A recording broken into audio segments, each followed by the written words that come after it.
Gəncədə Gələcəyə Baxış İctimai Hərəkatının 2013-cü il prezident seçkilərində ölkə prezidentinə dəstək kampaniyası ilə bağlı tədbir keçirilib. Tədbirdə hərəkatın yeni yaradılan Qərb regional nümayəndəliyinin təqdimatı da olub.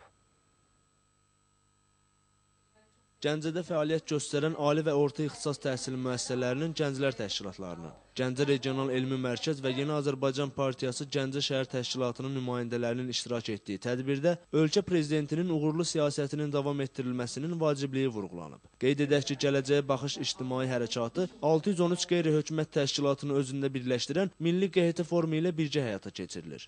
Ayrı-ayrı fəaliyyət göstərən gənclər təşkilatları və qeyri-hökumət təşkilatlarını əməkdaşlıq edərək onların koalisiya şəklində öz ətrafında birləşdirir və onların bir-biri ilə əlaqələrini daha da sıx formalaşdırır və eyni zamanda bərabər olaraq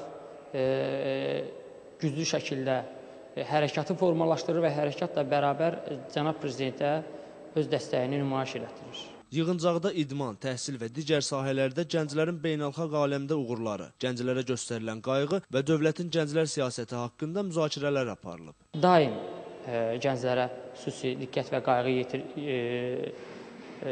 göstərmişdir və məhz onun nəticəsidir ki, Azərbaycanın gəncliyi hər zaman Azərbaycan Respublikasının prezidenti İlham Əliyevin ətrafındadır və məhz bu hərəkata da qısa yarandığı gündən müxtəlif gənclər təşkilatlarının və qeyri-hökumət təşkilatlarının birləşməsi bu sevginin təzahürüdür. Sonda hərəkatın yeni yaradılan Qərb regional nümayəndəliyinin təqdimatı keçirilib. Bildirək ki, yanvarın 5-də yaradılan Gələcəyə Baxış hərəkatı Azərbaycan 2020 Gələcəyə Baxış inkişaf konsepsiyası əsasında yaradılıb. Əsas fəaliyyəti paytaxtda olan hərəkat Neftçala və Sumqayıtda da bənzər tədbirlər keçirib.